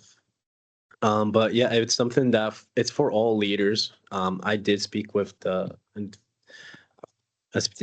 individual there, and it seemed like something that would be pretty respective within our scope, being us being student leaders and on the community, going across different universities, boards, speaking, bringing that information, leading our committees as well as standing chairs. So that was an interesting thing that we had that's available for our staff, student employees and staff. On those leadership programs. So there's like 4 or 5 different ones. They're from HR and they're geared toward employees. So I reached out to her as well by email and she got back to me and she's not sure if we'll be able to participate in them, but she will get us information back on that. There's a chance because there's no like rule that a vendor couldn't. And with our special place in the university of being a vendor, but also being leaders within the university, she said there is at least one of those programs that she has in mind, but she'll need to get things clear. But yeah, I think it'd be a good idea. And she does want to know how many people would be interested in some sort of like university leadership trainings. And so I was hoping to get a number of like folks that are interested today to send her an email back. If anyone is interested in that, if you could like. Yeah, maybe you guys can send out through the Teams chat. Maybe if you guys have anything after the meeting or after looking over things. But just to follow through with this, the anti-hazing policy did pass and is on to the president right now. So good things. I think if anyone from previous council remember, that was something that we worked on. It was something not necessarily just from our previous president, federal president that put in charge of, but it's something that here at MSU also a question did arise if that was a concern among our clubs and organizations. Not, of course, that's something that will be to our fraternity sororities, but it seemed talking to the dean of students, Taylor Tackett, that isn't much of an issue. And here in MSU, it's something that we generally speak of and are very courteous to our partners. And yeah, I think we only had one small case and it wasn't nothing too big. But after that, yeah, it looks like we are 2% on full-time on undergraduate enrollment. So this updates for the student affairs from Dr. Will Simpkins. We're also on 3% on full-time graduate enrollment. Just reiterating that we are on track for the best first-year retention rate in the history of MSU Denver, and that we will have feedback sessions in October and November for the update of the student code of conduct processes. Following that, seems that we do not have too much, but we have our feel free to come to our cabinet meetings. They are open to the public, and it is on the second to last Thursday of each month from 11 a.m. to 12:30, and also can be rewatched online. That's all I have. Do you have anything, Scott? Yeah, just say if you want to read more in depth about our notes from the meeting, this document that we were just sort of reading off of is in the SharePoint under the president's cabinet or under the chairship committee folder. Just feel free to go in there and look at it. Are there any? Oh, there's questions. What's up, Matt? So your last point about enrollment being 2% up for undergrad and 3% up for graduates. I know this isn't anything that could be answered now, but I just want to pose the question of after census date, how is this going to look with our budget? Absolutely. I think that's a question for SAB if SAB wants to give us additional allowance. But I think the bigger question for me on that I heard that I was like thinking when Dr. Simpkins said that in the meeting was the general university budget before we were facing a $5 million shortfall. And then that was assuming a flat enrollment rate. And if after census date, we keep that enrollment rate of 2% higher or 3% higher, depending on undergraduate versus graduate, that could get closer to solving our actual general budget issues. I will call on Dr. Baron. Hi. So I can offer some perspective on this. For every percent of increase in enrollment, we can anticipate about $1 million that goes back into the budget through that revenue through student enrollment. So for every 1%, it's about $1 million. So if we are, which I don't think we'll be quite at 2%, it's about $2 million right now. So if we had a 5 million shortfall before, then it would be a 3 million shortfall. So just to give you some perspective and context. Okay. Any other thoughts on any questions for President's Cabinet? Okay. Before President's Cabinet happens, I get the agenda. We get the agenda and we will send it out to you guys to look at it. If there are any policies being discussed in it, we'll make sure to send those out to you guys, hopefully before the meeting, so that you guys can all give comment on it if you have any comments for us to then come represent you at President's Cabinet. So just we want to make sure there's an open dialogue on that, and we're very agreed on that. Okay, is there any other advisory committees that would like to give a report? Okay. Were there any other advisory committees that haven't had the chance to meet with their advisory committee or don't know what's going on with it yet that would like to ask any questions of our advisors or anyone that might know? Emma?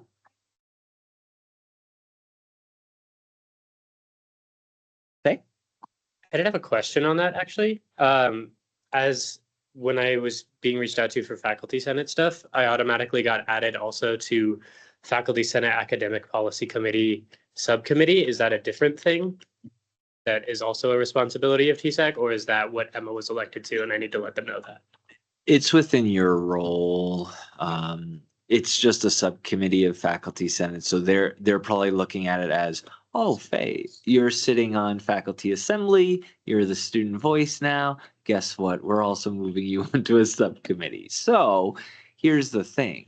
If and when we have delegates, that could be something that you could involve a delegate for, depending on how the delegate program works, if it becomes too much. My thing is, if you do that, you would want to talk with Chair of Faculty Assembly to make sure that is okay, because we did run into an issue last year where the campus didn't really know what a delegate was. And so I had to intervene and say, no, this person is part of TSAC. They can be a part of this. Matt?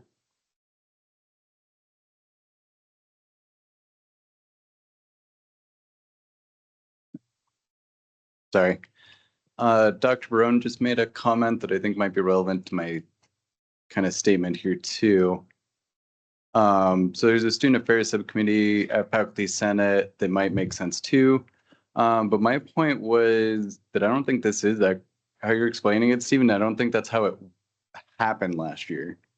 Because me and Siobhan run Faculty and Staff Senate, and I think a different student or there's miscommunication on the other one. So I would offer, if it is too much, like we can also help step in, or I can open different aspects if you need as well.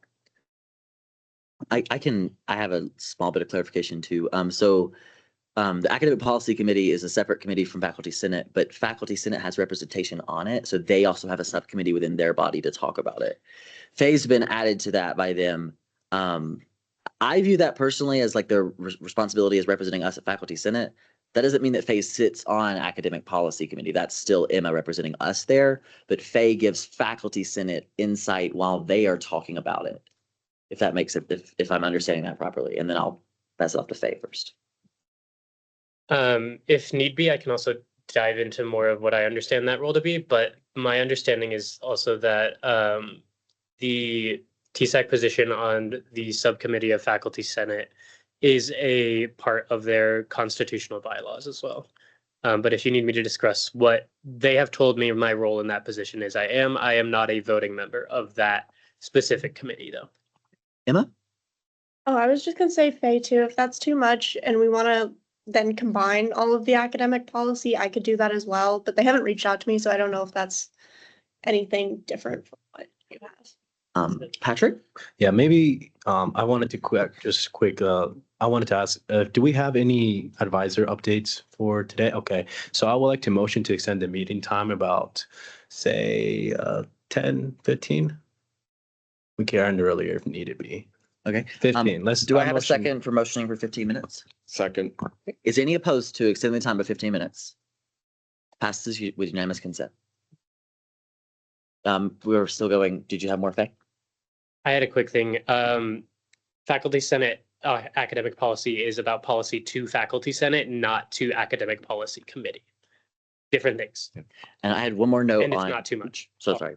I apologize. Emma, this stemmed from you giving your updates on your committee, right?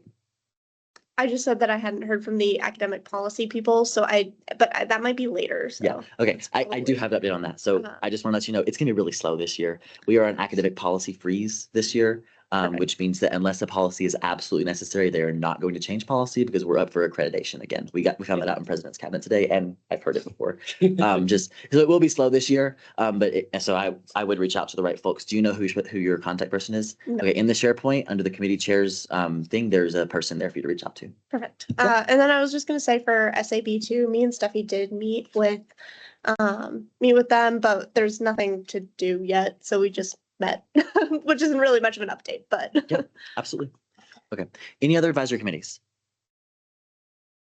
Right here. Irvi? So I also haven't had the chance to talk with the travel committee yet. So they haven't connected with me. So I don't know who to approach for that. Okay. In the same document, there should be a contact for that. If there's not, I guess reach out to the advisors. They probably have the best contact for you. Okay. Okay. Any other people that are either confused or have an update? Perfect. Okay. I will move on to open floor. Is there any other counselors that just have like an individual announcement or things to make? Sai? Well, so last week, Rowan, Maria, and I were emailed about Rocky's game discounts. I just forwarded the chat to the email to the whole TSAC email. Does that work, by the way? If I email to TSAC, will that email to every one of you? So there's two different kinds. There's a TSAC distribution list that you can do that with, and then there is the TSAC email that just goes to Armando and the executive assistant. Okay. So at the current moment, you just need to find that list, or you need to just individually add us all under the CC line. Well, yeah, because he shared it with he said he contacted you as well, and I think the games are. I'll just read the email. Summarize the email. Also, while you're finding that, if you want to make a distribution list for us, you can do that in your personal contacts. But if the system has it, that's perfect. Yeah. Okay. It's from Ryan Tapp. I believe he works with the Rockies because he has a Rockies email address. Basically, they're launching a new student discount program for the fall. 40% off select Friday games. 10% off most other games. There's a flyer. We can share that. I believe it's included in the email. It's a hyperlink. And yeah, that's basically the sum of the email, but that's my update. Will? Real quick, this is more so for the advisors. Is there any update on Brandon Martinez's situation? I have a quick, we're still in open for updates. We'll get to the advisory list in just a second if that's okay. Oh, okay. Okay. Is there any more counselors that want to give an update that's not necessarily related to their role as a Hold on. representative? That's an open, that wasn't, I don't believe if it was an advisory update. That was a question from Will. Armando? I'm working with Chiwan to figure that out because is Brandon Martinez a student or a staff member? He is a student. Yes. Okay. So I think I do have a question with that because it was under our impression that it still had not been reimbursed It had not because that's the whole problem with the reimbursement situation that we're going back into again, that we told you that we don't want to do like reimbursements like that. So we had to figure out all of that first and then go back. So I'm working with Chiwan to figure all that out. Okay. Is there any way we can just so we can update him with Irby and introduce a new budget? Because it's something that was seemed like he was pretty concerned about, especially during the summer when we were not meeting. Yeah, I mean, we over the summer, it's just we didn't have the budget and we had to stop all spending. So now that we're back open to it, like I said, we will get the reimbursement done. I was just trying to figure out because under my impression, I thought he was a staff member looking to get reimbursed and all that kind of stuff. And honestly, I just didn't know what that whole process was at the end of the year, and it kind of went very fast. So I wasn't even aware of it until the reimbursement was requested. So I was confused. What would you advise then since he emailed us, we would like to appease his mind at least with that. What would you advise we? No, The you can situation. definitely say our advisor is working with a bunch of analysts to prepare the reimbursement paperwork. He'll reach out to you as soon as he can. All right, thank you. On that, I would really like to see whoever emails them back to let them know, like, this is the contact person now, Armando, or this is the contact person now, student email, just so like they have like a, yeah. Anyway, okay. Any other open floor announcements or updates from counselors? Okay, wonderful. I'll move on to advisor updates. Who wants to go first? Steven. Good afternoon. Good evening, everyone. Great first meeting so far. Have a few updates for everyone. The first two, I would say, are more things to as reminders and more immediate. So tomorrow, hopefully you all remember this, and I believe I sent you all the invite. Tomorrow from 8:30 to 10 a.m., the architect for Tivoli Reimagined is meeting with all student governances. We talked about this at the August training day. They're meeting on Zoom. It's a virtual meeting, but they want all student governances to be present. I was hoping that TSAC would have a pretty large presence there, mainly because it is important for your voice to be heard. So they are meeting with different constituencies. The architect firm is ZGF, and they, for example, met with all vet and military offices. They also met with all student life and engagement and identity-based offices. Now they're meeting with all student governance groups as well. So again, that meeting is on Zoom tomorrow, Friday, August 22nd, from 8:30 to 10 a.m. If you don't have that invite, if someone could take a quick look, please let me know. I will re-forward it to all of TSAC.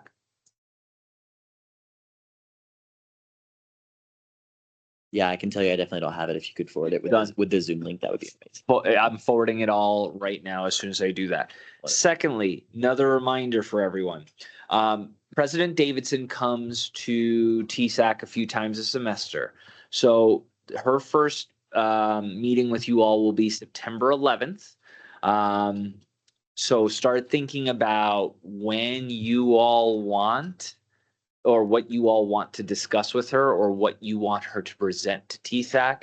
If it is nothing and you just want general updates, that is fine too. Then the other day too is October 30th, where you all do dinner with President Davidson as well. Typically, we've done degree. President usually pays for that. We've usually done just appetizers and things like that. So those are the two dates I just want to remind everyone about for President Davidson.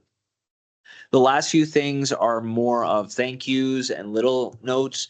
One, you all have your 4 goals. At some point, you may want to go through those goals again as a council and priorities and start either assigning them to committees, individuals, just so you can start focusing on those goals. I think that's really important. Armando and I have started conducting interviews for the executive assistant position, and we're in the midst of those. That's the only update I have for that.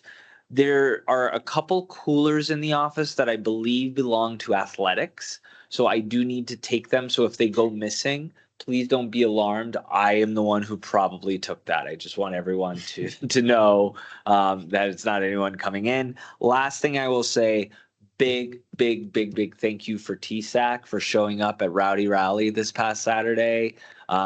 You all had really good traction. I know that it was kind of a pull to get organized and all, but I heard a lot of good feedback from parents and students who are like, oh, I'm so glad student government was there. So that's actually a really cool note for you all. So good job to you all. Big props to Steffi and Maria for calling 3 rounds of trivia this morning at Throwdown Thursday, as well as Steffi and Susanna for the 4th round of trivia. So really good job. TSAC was present. I think that is a good thing. I yield my time to the next advisors. Armando? The only thing I want to go over is vendor information. In order for you all to get paid this year, we're kind of switching our process, so we need to register you all as vendors of the university. So I will be sending all of that information into the Teams chat. I just ask that you do pay attention to the Teams chat. It will be in there by tonight. Please, please, please, please, please, please, please complete it as soon as possible. If the more you delay your payment. So it's your money. But I will drop that in the chat, and then there is a secure link of how you'll upload all the documents directly to AP. So it doesn't really go to me. I also have a question on that note on our stipends. And more so it's also for the advisors, but also for our Constitution folks, is that the Constitution says that we can get a maximum 55%, and it says that we can decrease whatever it is by a majority vote, but it doesn't set what it is. So are we supposed to set what it is at the beginning of the year under this new Constitution? And if that is, then I would expect us to do a motion for that or something, and then have our payments start coming out. Matt? So first off, the language in the Constitution labels as percentage of our overall budget. So basically 55% of our overall budget that we get is our salaries, no matter how that's split up, whether it's 10 counts members, 8 counts members, 12, it's just whatever that number is divided by the number of months we all work and number of counselors here. We can vote to increase that unanimously, or we can do a vote to decrease it, which is just, what was it again? I think you just referenced it. It was It's a majority to decrease. But yeah. The question I had was like the Constitution. So it does say that it is set at 55, or it says that that's the maximum in it. What does it say? So the maximum you are allowed. So yeah, it's not a salary. It is a leadership stipend. Yeah. The leadership stipends are set at 55% of the budget. You cannot go more than that. If you want to go more than that, that is a larger supermajority kind of votes thing to figure out. But the way that we determine it for the first month is I calculate from the allocation, 55% allocation divided by 10 divided by 12. So basically, I think what I put in this was 689, 690 something around that line. Yeah. But now with the roll forward, we had to reallocate that to add that in, because typically I know years prior, folks have included roll forward into the general budget to include into the salary. But it seemed after talking to Irvi and the budget committee meeting with the advisors last time, we kind of wanted to keep the roll forward for other items and just keep the allocation as the 55% threshold. Does that make sense? Yeah. I guess a point on that is that I think that decision is a decision of the council, not a decision of Irvi and the advisors. I agree with you though, 100%. I think we shouldn't include the rollover because we've already essentially taxed that to the last year's counselors as stipends. So I agree. It was 100% should just be our new allocation for that 55%. But I do think that is like a decision of the council to make. The salary amount has never been a decision of the council. The max budget has, but the specific amount has never been. I guess the reason I say that is because the Constitution was updated, and so the Constitution sort of doesn't set sets a maximum. I don't have a need to argue over this. I think this should be a budget committee topic. Yeah, definitely. But I just think if you're going to send out a stipend payment this month, then we should be considering like having that budget meeting sooner than later, if that's the case. Mm-hmm. And then Dr. Apologies. No. Yeah, am I? I guess I was just confirming, did we need to vote on that, or is that just set? Unless anybody wants to propose doing anything weird to it, which I guess, did we want to, I don't know, do that? I think for sake of time, we got 3 minutes left, and Dr. Brown still has a couple updates. So if we have really imperative questions, go ahead, but if not. Okay. Is there an imperative question on that topic? Okay, let's save it for the budget committee meeting. Sorry, Dr. Brown, if you can go now. Thank you. Hey, I know y'all are going to get better at this. Staying on time.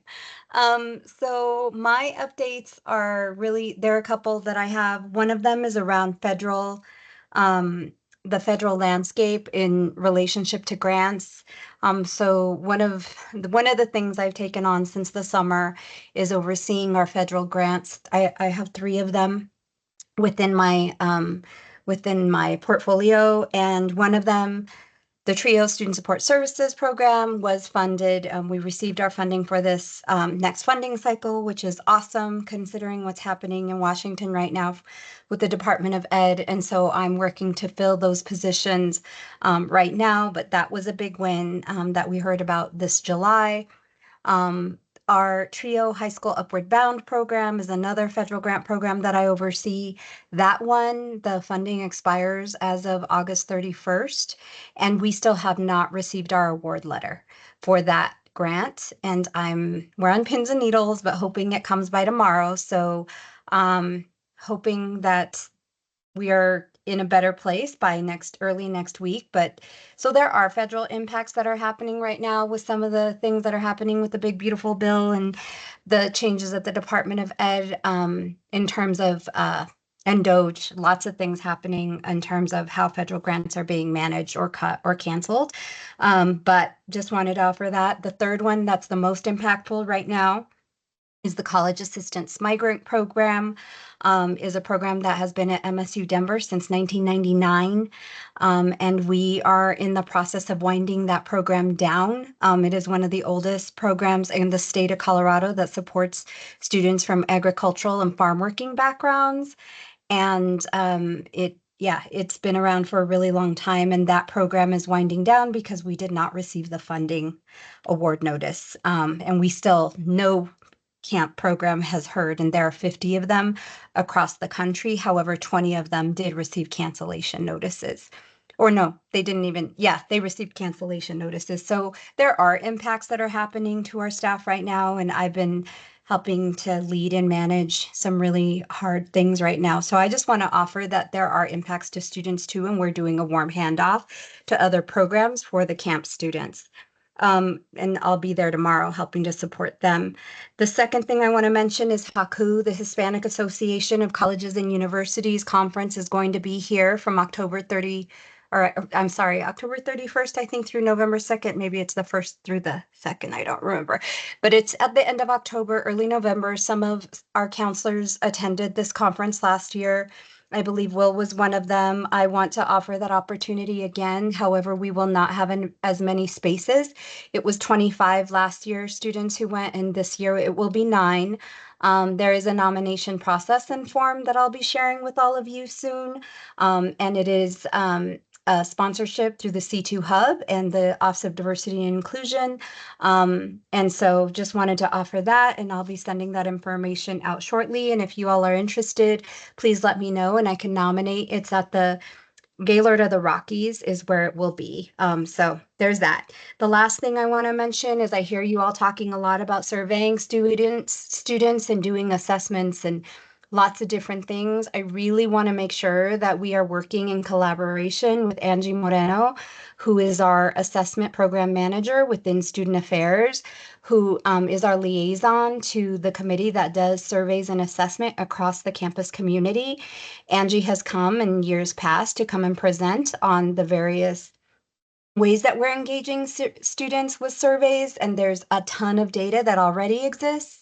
And if there are opportunities for you all to do surveying, I really, really want to encourage us to work with Angelica to do those surveys and to make sure that we're not duplicating or stepping on or doing things that we shouldn't be doing, and that we're following university process and protocol. So those are the 3 big ones I have. And then last but not least, internal communications. Dr. Brown, can I stop you right there really quickly? Yeah. I have a motion to extend the meeting by 5 minutes, or let's do 10 minutes to that we have padding to 7:25. Do I have a second? Second. Any opposed? Okay, please continue. Sorry. Apologies. I'm so sorry. That's what I was like, time. The last thing I just want to mention is just around communications. I heard from Susana and the PR committee, and a lot of great work happening there around communications and raising the visibility at TSAC. I think you all did an amazing job last year, and I really want to see you all continue to grow that momentum. And so I just really want to highly encourage the PR committee to work with our student comms folks over in the Student Affairs office, who oversees really all of our student communications, and that's Jewel Magañas. Because I think it's just really important to have her come maybe even to a future TSAC meeting to talk about how student comms work and then how we can maybe partner with TSAC to make sure that we're raising that visibility as well. Because I know that's important to you all, and I don't think email is the way to do it, quite frankly.